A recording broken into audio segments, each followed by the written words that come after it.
Hello, and welcome to another episode of Down the Rabbit Hole.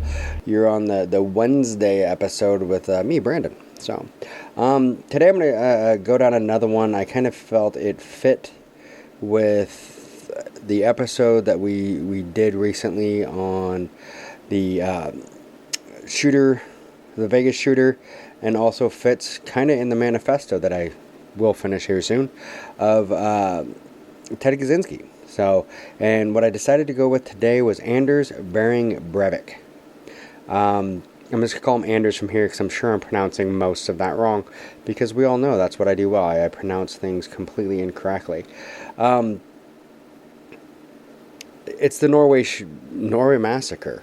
This kind of shows a little bit, too, of how little Norway has of crime, because this is pretty much when you say the Norway massacre, this is pretty much what everyone thinks of.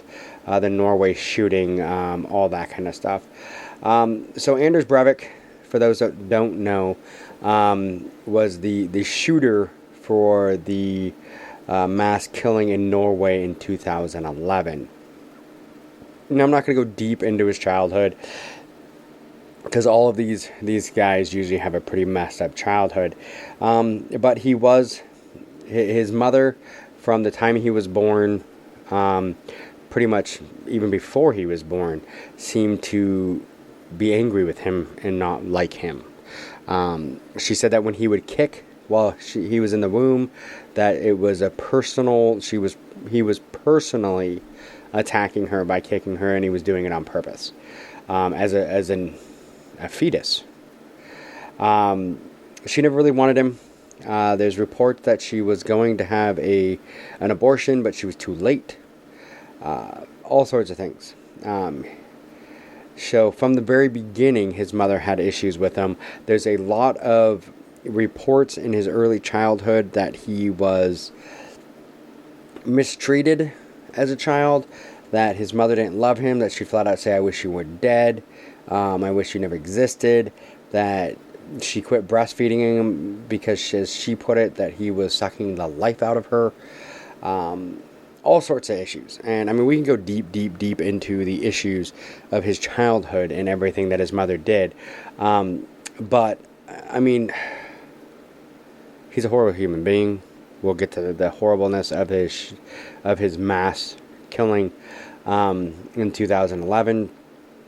A lot of people put a lot of emphasis on him playing, World of Warcraft and Call of Duty and all that. And I don't think the video games had much to do with what he did. I think it just showed that he had a way of focusing very heavily on things, which World of Warcraft, everyone that played with him or knew him, showed how much he focused very hard on those games. Very right-wing, very far right-wing. Lots of issues. I mean, he did some very big planning for this. And we will get into here in a minute of everything he did. Like I said, I'm just quickly broad strokes over his childhood and everything else. Because, I mean, we could go deep into all that crazy stuff. But I feel like I don't want to give him as much time and talk about this. Because I think he was just born... He was just born bad. He was born missing something. Something wasn't wired in him correctly. I mean, his childhood, he was at one point, his family, or it was, the government did talk about taking him away from his mother, but then changed their mind. His father apparently, barely reacted to him, didn't show any love towards him, really, once his mom left with him. And completely disowned him as a teenager because he got arrested multiple times for tagging, basically graffiti. He was a graffiti artist and into, music. So, I mean, he had a very messed up childhood, but doesn't make up and explain what he did. And what he did is atrocious. So we'll kind of go in a little bit here and talk about what he did. We're not going to go into his manifesto. Because really, his manifesto, if you think Ted Kaczynski's is long, his manifesto was 1,500 pages compared to Kaczynski's 54. But from everything I've read about it, it's basically two different things. One, it is copy and pasted from Ted Kaczynski and other people that he idolized and idolized their beliefs. So he copied a lot directly from them. And he also, he did a lot. A lot of basically used it as his journal. So a lot of it really is not just him writing, Kaczynski wrote pretty much what he wanted to do and then had journals. For Anders, it was pretty much his journal and his manifesto were the same thing. He just kind of kept writing in it. It's 1,500 pages. I haven't read the whole thing. I've just read pieces. It basically comes down to he thought Islams were taking over Europe and we need to do something to stop them. Very right-wing, very neo-Nazi. He swears he wasn't a neo-Nazi, but a lot of his writing really leans towards that. A lot of that. Lot of that. Like I said, we can go a little bit into it. Here's kind of an article from BBC talking about it. So a 1,500-page manifesto they did recently publish it. It's online. It's called 2083, A European Declaration of Independence. So, and that it was from Anders Breivik. So he did email this out a couple hours before his attacks. So, part of the tract details the author's personal reflections and experiences during several preparation phases. So, in run-up to his July 22nd attack in 2011. Over dozens of pages, the author chillingly and meticulously details his efforts to create cover stories for his plot, to build up his personal fitness levels, and to acquire the weaponry and explosive materials needed. So a lot of the stuff that we know now about what he did in prep and stepping up to this, getting ready for this, is from these pages. So it also sketches out aspects of his mental preparation for the act he intended to commit. According to the Norwegian anti-Islamic citizen journalist website, to which Mr. Breivik himself was a frequent contributor, the anti-Islamic citizen journalist website, large parts of the manifesto are copied directly from Unabomber Ted Kaczynski's own manifesto, with minor changes such as replacement of the word leftist by the phrase cultural Marxist. Kaczynski is serving, which we do, a life sentence, and he's not actually more because he's dead, which we just talked about. The manifesto begins with an entry for April to May of 2002, in which the author claims to have been ordained as the 8th Justiciar Knight for the PCCTS, Knights Templar Europe, the resistance movement that elsewhere he claims has been established to combat the Islamization of Europe. So I joined the session after visiting one of the initial facilitators, the Serbian crusader, commander, and war hero in Monrovia, Liberia. Our primary objective is to develop PCCTS Knights Templar into becoming the foremost conservative revolutionary movement in Western Europe in the next few decades. So that's what Anders Breivik felt. From 2002 to 2006, the log claims the author raised funds for his venture, with 2006 to 2008 spent researching and writing his manifesto. By autumn of 2009, the author claimed to be preparing for the next phase. I'm creating 2 different and professional-looking prospectuses for business ventures, a mining company, and a small farm. He went with the small farm. The reason for this decision is to create a credible cover in case I am arrested in regards to the purchase and smuggling of explosive or components to explosives. Fertilizer. In this regard, I created a new company called GeoFarm, which might act as a credible cover for such activities. And he did use that. He used the GeoFarm as a cover to buy stuff. So, in July 2010, the author wrote he had successfully finished the armor acquisition phase, including buying a protective case to store the weapons underground in a forest. But it was not an easy operation. The author was plagued by mosquitoes, spiders, which he says he has serious issues with, and underground rocks while he dug the hole, which took him 5 hours. In September 2010, the author says, I now have acquired a semi-automatic rifle and Glock, legally. I don't have a criminal record, so there's no reason why the police should reject my application. I have now sent an application for a Ruger Mini 14 semi-automatic rifle. On the application form, I stated hunting deer. It would have been tempting just to write the truth that executing Category A and B cultural Marxists, multiculturalist traders, just to see their reaction. What a sick man. In October to November 2010, he writes, I have now made my first order for one of the chemicals required for my initiator from an online-based Polish supplier. I will have to order another 4 to 5 different ingredients online before I am done. Needless to say, this is an extremely vulnerable phase. In fact, it is the most vulnerable phase of them all. If I get through this phase without trouble, I will be very close to finalizing my operation. I am somewhat concerned, but I have credible cover stories for each individual chemical with the exception of one, should there be any complication. Fears are repeatedly described in his log. He goes on to say, so what I do when I'm not working, I'm in the middle of another steroid cycle at the moment, training hard to exceed my 92 kilogram record from July. I have a more or less perfect body at the moment, and I'm as happy as I have ever been. My morale is at an all-time high, and I'm generally happy with how things are progressing. I may create an ideological Knights Templar YouTube movie this winter. A video titled Knights Templar 2083 and post on YouTube has indeed been attributed to Mr. Breivik. I tried finding that. I didn't look really, really hard, but I looked a little bit for it. I was not able to find the YouTube. I'm pretty sure it's been taken down. Yeah. So if anyone can find that, please send me the link. I was having some issues finding it. Because, yeah, I'd kind of like to see what he said. He was a very interesting character. Sick is the correct word for that. But as for girlfriends, I do get the occasional lead or the occasional girl making a move, especially nowadays as I am fit like hell and feel great. But I'm trying to avoid relationships as it would only complicate my plans and it may jeopardize my operation. In November, December, and January, he claimed he was undergoing pistol training to fulfill the government requirement for purchase. Documentation activity requirement was met. I joined my local pistol club back in 2005 for the first time, but I've only sporadically attended training until November 2010.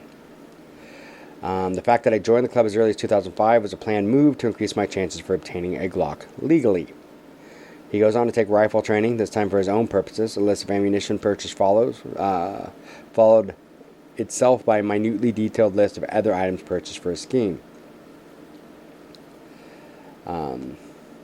Near the end, in a section titled Social Life and Continuation of Cover, the author explains, I've been storing 3 bottles of Chateau Courant 1979, which is a French red wine, which I purchased at an auction 10 years ago with the intention of enjoying them at a very special occasion. Considering the fact that my martyrdom operation draws ever close, I decided to bring one to enjoy with my extended family at our annual Christmas party in December. He goes on, my thought was to save the last flask for my last martyrdom celebration and enjoy it with the 2 high-class model whores I intend to rent prior to the mission. After this, the log goes into detailed day-to-day entries for the run-up to his attack, including detailed accounts of labor-intensive explosives preparation. At the end of the log, it reads, I believe this will be my last entry. It is now Friday, July 22nd at 12:51. Sincerely regards, Anders Behring.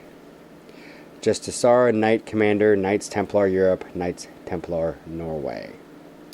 So there comes that Knights Templar again. So he believed he was part of the Knights Templar. So one of the things that remember as we go through this, all of his actions he felt were warranted because he felt that he was given the okay to do all this from the Knights Templar. So, and if you wonder who the Knights Templar are, we did an episode on them a little while ago, and I'm pretty sure Anders had nothing to do with them. But nice thought there. So, yeah, so basically he killed, and we're going to go into the killings, but it comes down to 77 people. Spoiler alert. Yeah, so he killed 77 people. He is a sick man. And yeah. Let's go into kind of what happened. I mean, a little bit of what happened here. I'm not going to go into great, I mean, I'll go into some detail, but not great detail. This is definitely something that if you wonder about it, you should definitely look it up. So he did a lot of planning into this. So he basically, the first attack he did was a car bomb. Explosion in Oslo. The executive government quarter of Norway at 3:25 local time. The bomb was placed inside a van next to the tower block housing of the then Prime Minister Jens Stoltenberg. The explosion killed 8 people, injured at least 209 people, 12 severely. So that was the first attack, and this is where, and I mean, I hate to say this, but the ingenious plan that he had. Once he set off that bomb, of course, this was Norway. This wasn't something, I mean, not that anybody's used to a freaking bomb going off. And if you've ever seen, like, pictures or video of this, the time that he picked, the afternoon, Friday afternoon, everything else, there wasn't a lot of people there. If this had been like a Monday morning or even earlier that morning, he probably would have gotten more people and killed more people.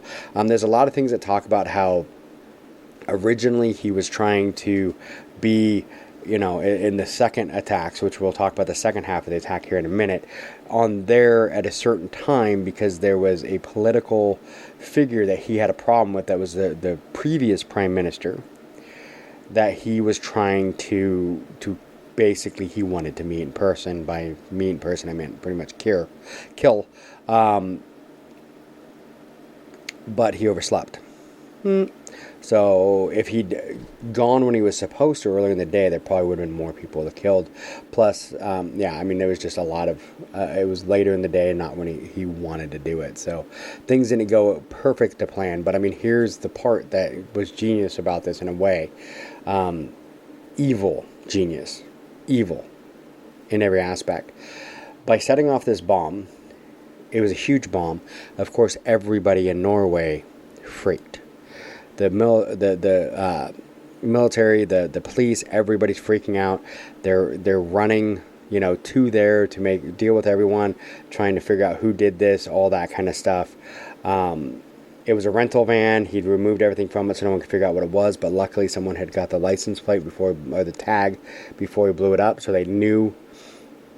They ran the tag, realized it was a rental car and who it was rented to, but by that point it was too late. I mean, you know, Breivik was already gone. Anders had left because he'd set it up perfectly in a way. He'd set it up, you know, with timing, had the you know, fuse to give him about, you know, they say different times that I've heard 6 minutes, usually the one that I hear the most.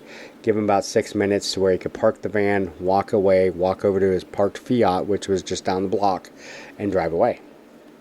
And be gone. So by the time the bomb went off, he wasn't right there. Like I said, killed 8, injured over 200. So it was a decent sized bomb. So everyone's freaking out about the bomb. The biggest mistake they didn't make, and there's a lot of mistakes that the police make in this one, they didn't lock down the city after this happened.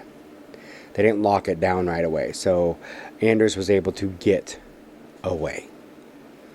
And he got away. And there's a lot of stuff. And I mean, I'm kind of glossing over some of the stuff he went over on getting the bomb ready, using, you know, the farm. I mentioned it, to be able to get the fertilizer. He was ordered half and half, the fertilizer that could be used as explosive and the fertilizer that couldn't, so that it was, you know, it didn't look as suspicious. The other one that he used is one of the things he used for part of the explosive was aspirin, ground up aspirin, which is quite interesting to go down that rabbit hole. But use that, but because I guess aspirin is kind of controlled, it seemed like, in Norway, he was able to, he would basically walk around and get it at certain times, you know, not all at once. You can only buy so much. And he'd do that. And I mean, there's a lot of things that he went through in preparation. I mean, it wasn't, I kind of, like I said, glossed over that, but I didn't want to go deep into that part because, I mean, it's really, I want to get into and talk about the horrible things he did, and give, his victims. It was just horrible.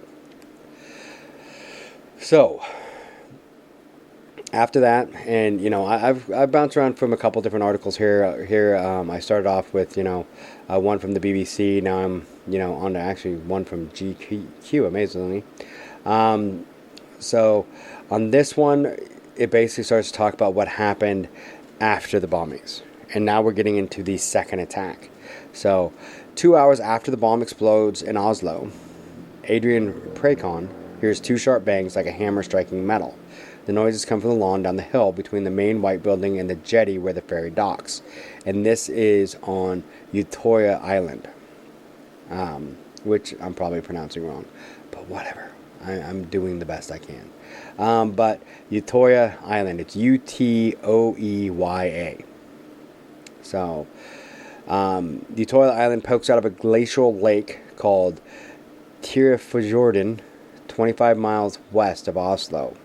It slopes up steeply from the jetty, and Adrian is at the top of the hill near the cafeteria. He is 21, though it's only his first year at the summer camp for young liberals. Already he is charmed, almost smitten by the place. This, he thought after he arrived on a clear Norwegian day, really is a piece of heaven on earth. So, this is where things get crazy. So what he did is he went to this island, Utoya Island. Now, like I said, where the planning came into this, he had planned this. He blew up the van in Oslo and got everyone's attention. Everyone's over in Oslo. All the police are in Oslo. Then he got in his car, drove out to the ferry, took the ferry out to this island, which the only way out there was from boat or ferry, or to fly in a helicopter, to where there was this camp for, basically the youth in Labour Party, who were part of the Labour Party. And that's one of the things. He had a major issue with the Labour Party. He didn't agree with their immigration views. Like I said, he was anti-Islamic, all sorts of stuff. So he went out there to basically kill people. So kind of a little back to the story. There are three more bangs. Adrian sees 6 or 7 people sprinting up the slope toward him. Run, they're screaming. He's shooting, run. Another 3 bangs, but Adrian does not run. He does not recognize the noise as gunfire, and the words being screamed are so implausible as to be fantasy. People simply do not shoot one another in Norway. Adrian is not so much afraid as curious. He hears more bangs. 2 people at the top of the slope fall abruptly and awkwardly in mid-stride. Adrian steps off the main path, out of the way of the others charging up the hill, but still he does not run. He wonders if he is witnessing an elaborate exercise. If perhaps the organizers are trying to show hundreds of young campers what it would be like to live in a war zone. A blond man in a black outfit is climbing the hill. He's not hurrying. At the top of the hill, he turns left toward the field where the kids have staked their tents. Last night, when low clouds curtained the moon and stars, those tents glowed red and blue and yellow from the lamps lit inside. And Adrian marveled at how pretty they were. Like Chinese lanterns, he thought. Now he's stepping around them, walking backward parallel 2 and 10 meters off to the path. The man appears to be dressed in a police commando's uniform. Black trousers, ever what seems to be a black wetsuit, a vest with many stuffed pockets, and the word Polite on the right breast. A backpack. He also is carrying 2 guns, a rifle with an elaborate sight and a bayonet affixed to the muzzle, and in his right hand a pistol. Adrian stoops into a half-crouch. He now suspects that he should, in fact, be afraid. But why would a policeman shoot people? This must be a prank, he tells himself. He senses other kids around him, also moving in slow half-crouch. In the middle distance, he sees a girl coming out of the shower. She's wearing gray sweatpants and a gray sweatshirt, and AUF stenciled on it. Apparently, she did not hear the bangs or the screaming while she was in the showers because she's walking calmly along a path toward the man with the guns. The distance between them closes. She's only a few feet from the man when she stops, tenses, looks to Adrian like she senses something is wrong, like she wants to run. The man raises his right hand. He shoots her in the head. The girl crumbles to the ground. Adrian thinks it looks nothing like it does when someone gets shot in the movies. The man stands over her, fires once more. Her body jerks. Adrian runs. So this is the, like I said, that GQ article, and a great article written by Sean Flynn for GQ that's talking about kind of the beginnings of this massacre. And this is pretty much what happens. He walks in, he's wearing a police uniform. So of course the kids see him, and why run from the police? They must be there to protect us. And a lot of these Labour Youth Party members whose parents were part of the parliament and were probably at the bombing in Oslo, so they knew it had happened, so it would make sense that they would send a police officer there to protect them.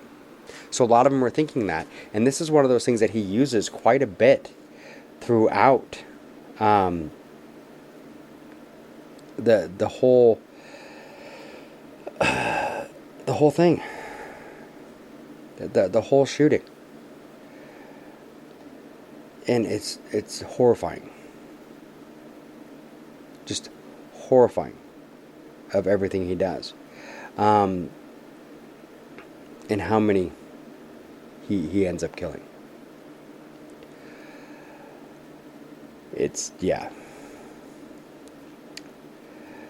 Yikes. Alright, so we'll go a little bit more into this. So at 4:30 p.m., the kids on Utøya pack in the cafeteria for a meeting. They are wet from the rain, and the air inside is moist and hot.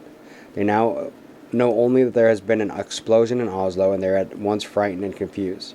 This is little Norway. Things don't explode.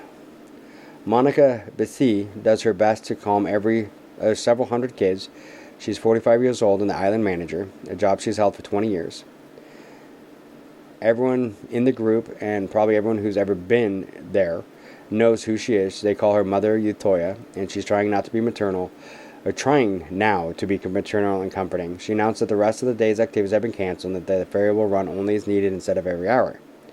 Also, large screens will be erected to view the Prime Minister's press conference. We are safe, she tells the kids. We are in the safest place to be. Adrian, this is before the shooting, so we've stepped back a little bit. Adrian follows her to the main building. He wants to be useful. He offers to buy fizzy drinks and snacks for the staff, getting the screen set up, and he leaves to go back up the hill to the commissary. His mother calls as he steps outside. She's in the native Poland, visiting family. Both of Adrian's parents are from Poland. They fled during the crackdown on the Solidarity movement, afraid they would be arrested with the other leftists. His parents are one reason Adrian is involved with the AUF, which is pro-immigrant. My parents did good. They had a future here, and I have a good future. Why kick them out? Adrian lights a cigarette on the lawn. His mother has seen the news about the bombing in Oslo, which is being televised across the planet. She wants her boy to go home. No, I'm not going home, he tells her. We're in the safest place in Norway. Scary, isn't it? I mean, they think they're safe. And then he comes walking up walking up and just starts shooting. Oh, scary. There's so much more. I can go into so many stories of the things, the way that he just walked up and walked around the island. There's so many reports from people and children. Most of the people on this island were between the ages of pretty much like 13 and 21.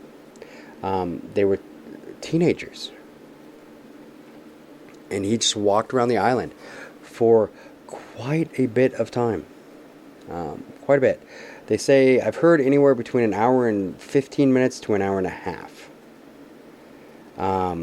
is how long he spent walking around the island. Just picking people off. It's insane. So, the police emergency lines in the north of Buskerud district start ringing just before 5:30 p.m. on July 22nd. There are only 4 officers on duty in the entire district, which is headquartered 10 miles north of Utøya in the little city of Hennefoss, and the calls come faster than the operator can answer. The senior officer, a sergeant named Håkon Høvel, has been watching news of the Oslo bombing and waiting for his shift to end. He picks up a line. There's a guy in a police uniform, a hysterical voice tells him, walking around Utøya shooting people. Hakan does not believe this. He has worked in North Buskerud for 8 years and he's never been to Utoya because there's never been any need. Also, police in Norway do not shoot people. This is a sick joke, he thinks, but the phone keeps ringing. Phones are ringing in South Buskerud and in Oslo too. He realized very quickly this is not a joke. So already commanders are racing from Oslo. Haakon sends 2 of his officers to the ferry landing and he heads behind the station with another man to hitch the red police boat to the back of a Volvo. So, I mean, there's not a lot. I mean, there's only a couple officers there. And like we said, most of the officers are back in Oslo, dealing with everything that's happening there. He walks around the island shooting people. The biggest thing is the scariest thing. Like I said, you do some research into some of the stories. I could go in, we could be here for days talking about some of the stories from the survivors and all that, and I can keep reading all this stuff or just kind of, summarize most of it.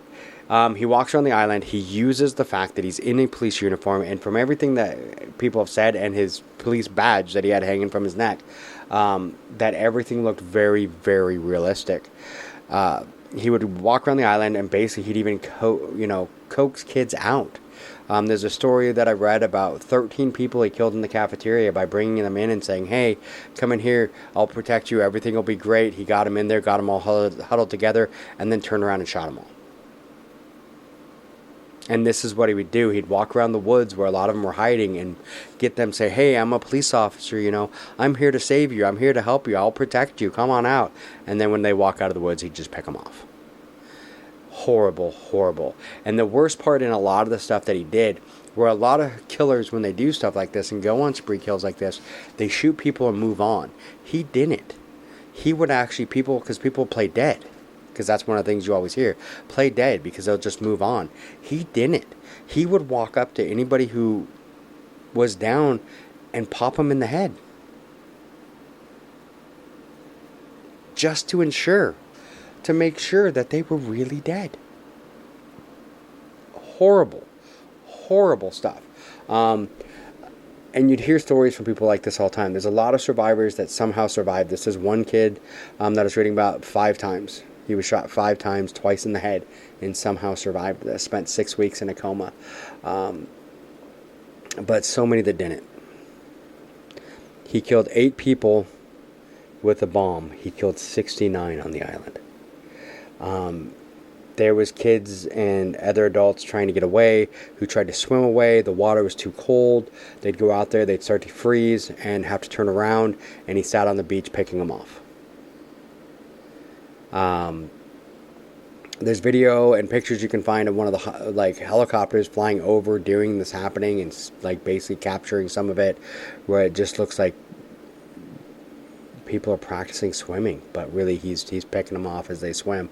There's reports of one of the kids that I think was 11, who basically his father was one of the security guards, who was one of the first people that Breivik killed. Who there's a report that basically the kid went face to face with him, and he just basically begged her. He said, "You already killed my father. Why are you going to kill me now?" And Breivik just turned and walked away. Another one where he saw one of the kids that was blonde hair and blue eye and said, "Oh, you're one of the team," and walked away. A lot of weird stories, horrible thing that this man did. Walked around killing them all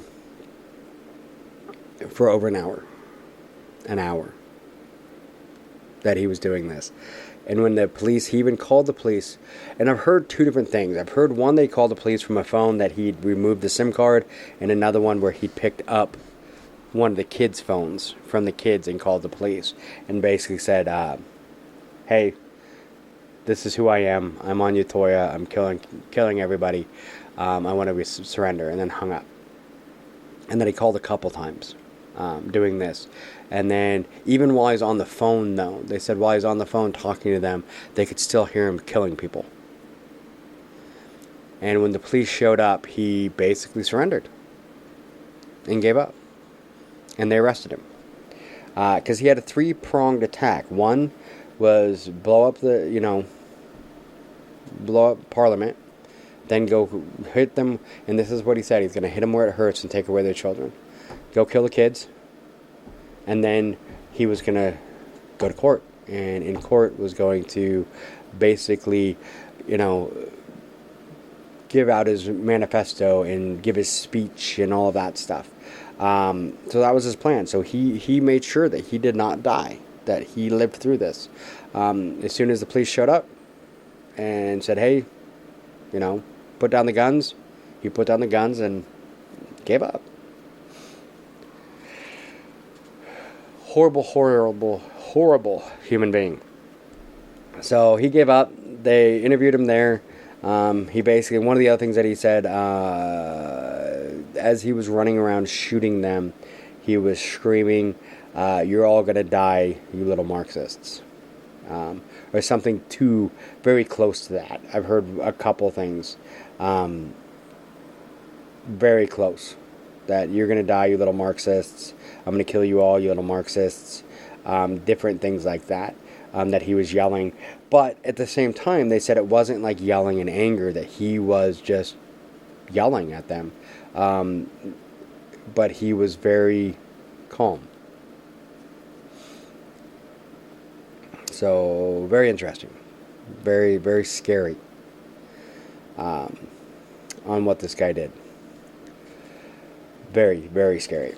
So he gets caught, taken back to, taken in. He goes to court. They try and say that he was insane. Of course, they prove that he wasn't insane. He knew what he was doing. He was just an idiot and a horrible person. They basically narcissist, like pure narcissist, is what a lot of people, the way that they describe him. One of the things that I listened to or read in saw in a few places was they talk about how narcissist, like we're all narcissists in some partial way. Like in some way there is some little bit of narcissism in all of us. But it's very small amounts of narcissism in a lot of us. But some people, like Breivik, are pure narcissists. 100% narcissist, all about him. Horrible, horrible, horrible person.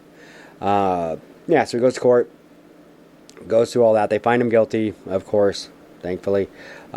He doesn't feel that he killed anyone. He executed them with the permission of the Knights Templar, because they were traitors, as we said before, A-B level traitors. So they died because they were traitors, and he executed them, and he did his job.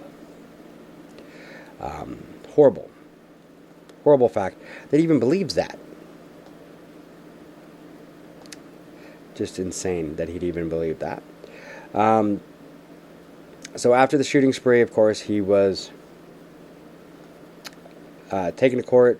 In court, he was found guilty. You can go deep into the court. Once he walked in, he immediately did the Nazi salute to the court, all of that. Then was his sentence, which as Americans we're gonna oh my God, that's it. He got 10 to 21 years, because that's the max that they can give in Norway. There's a lot of European countries that actually have this kind of rule. 10 to 21 years. But at the end of that 21 years, it's not an immediate, you've done your sentence, go home.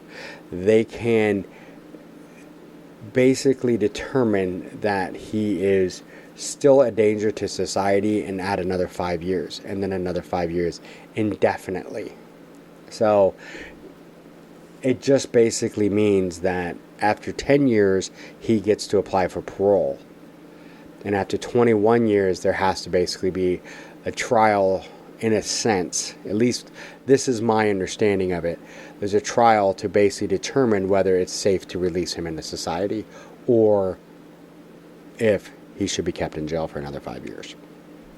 And then they can keep him in jail that way indefinitely. So hopefully he stays in jail forever. He's been in jail for 10 years, or 11 years now, because he was convicted in 2012. In 2001, though, he tried to get parole. But even before that, this is just shows what a narcissist fuck he is. I know I don't swear a whole lot, but I had to. He's repeatedly sued the Norwegian government for human rights violations. Yeah, he killed 77 people. And he's going to sue for human rights violations. This is the one thing a lot of people don't understand too. Norwegian prisons are so much nicer than ours. He is in solitary. He's been in solitary since he was convicted in 2012. The only people he can visit, his mom would visit him until she died. And pretty much he gets to talk to the prison guards. That's it. Nobody else really wants to talk to this guy. Don't know why. His dad hasn't talked to him since he was a teenager. And yeah, wants nothing to do with him and said as far as he's concerned, he's dead. But he is sued multiple times for human rights violations because of, as he puts it, he is not being taken care of because he doesn't get a right to communicate. He only has and this may be upgraded now because the first time that he filed, it was because of one that they were putting handcuffs on him too often. They would come in and do searches and check to make sure he's like still alive and interrupt his sleep. He only had a PS2 and not a PS. They didn't upgrade him to a PS5 or PS3. Which why in the hell does he even have a PS2? So this is his prison cell, quote unquote prison cell, is actually 3 rooms. One is sleeping quarters with a TV and all that. Another one is one with a computer, and I believe that's where the PlayStation 2 is. And a third room that has like a workout room. That's nicer than my first fucking apartment. And this is what this guy gets. Yeah, so insane. So that's his human rights violations. He was woken up too often. Cuffs put on him every time someone came to see him, which was just demeaning. His coffee wasn't hot enough. They microwaved his food. He had to use plastic utensils. And he didn't get to talk to his sympathizers.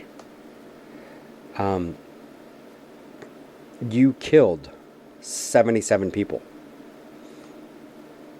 77 people. You should have got an 8x10 with a big roommate that whooped your ass every day. I mean, this is insane. That's his human rights violations. One court actually agreed with him, and then another court was like, yeah, no, this is bullshit. And then a third court, the Supreme Court, was like, we're not even going to look at this case because this is stupid. So then, on top of that, recently, in 2021, he was up for parole because it had been 10 years.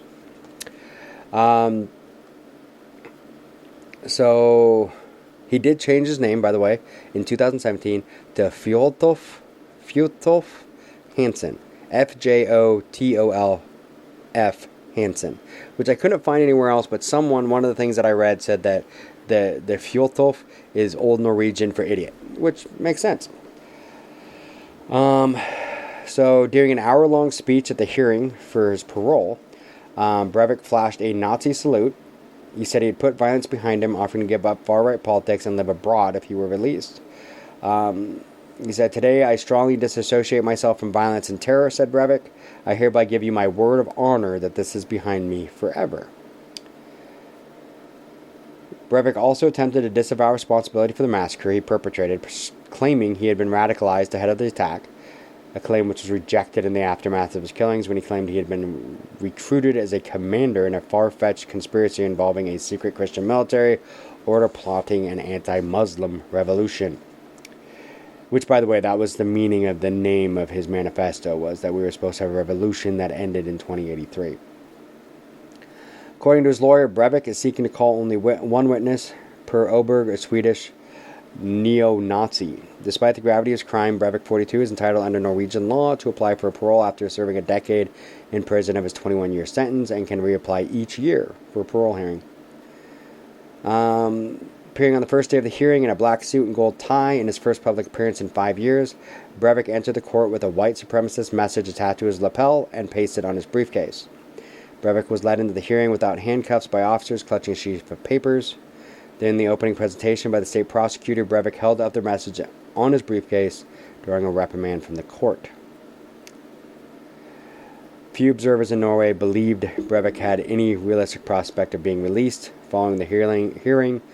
Instead, voicing their concerns, he would use the occasion to broadcast his extremist views, which basically is what it came out to be. He ended up being basically the only thing that ended up was bringing up old wounds and him being able to talk about what he did and make himself seem big. So, families of the victims and survivors had feared Breivik could inspire like-minded ideologues and grandstand his extreme views during the hearing. The only thing I'm afraid of is he has the opportunity to talk freely and to convey his extreme views to people who have the same mindset, said Lisbeth Christine Reuneland, who heads a family and survivors support group. Since being in prison, Breivik has continued to try and represent himself as a far-right European leader, attempting to rally support for his views. He's been trying to start a fascist party in prison and reached out by mail to right-wing extremists in Europe, and the U.S. prison officials in the Europe and U.S. Prison officials have seized many of those letters, fearing Breivik would inspire others to commit violent acts. Which is another thing that he put into his his human rights violations. They keep taking his letters. Opening the proceedings, Hulda Kolsdottir, a prosecutor for the Norwegian state, chronicled the murders Breivik committed and told the court that the hearing was not related to Breivik's prison conditions, but the danger Breivik would pose should he be released. Kolsdottir, who started the hearing by stating the conditions of Breivik's imprisonment, told the court the main topic here is the danger associated with release. Among commentators writing ahead of the hearing was Øystein Millie, one of the Norwegian tabloid VG. Usually I do not predict the outcome, but this time I am sure, as one can be, he will not be released. From what we know, there is little indication that Breivik has moved to anything when it comes to his position, and that there is zero remorse to be found. So, yeah. So another person, he has not changed much after 10 years in isolation in prison, the terrorist with 77 lives on his conscience. He doesn't have a conscience, so I don't know how they could say that. He doesn't have any. So that's Anders Breivik. Go down the rabbit hole, look a little bit more into this. His ability to plan this was a lot. There was a lot into this. He didn't just, suddenly decide to go do this. He spent years planning this, how to build the bombs, everything else, the ways to get some of the chemicals that he wasn't able to get, how to get the guns, both legally and illegally, all sorts of things that he went through. Like I said, I could have done probably 3 episodes just on his planning. But the scariest part is 77 people. 77 people, 69 of those basically on...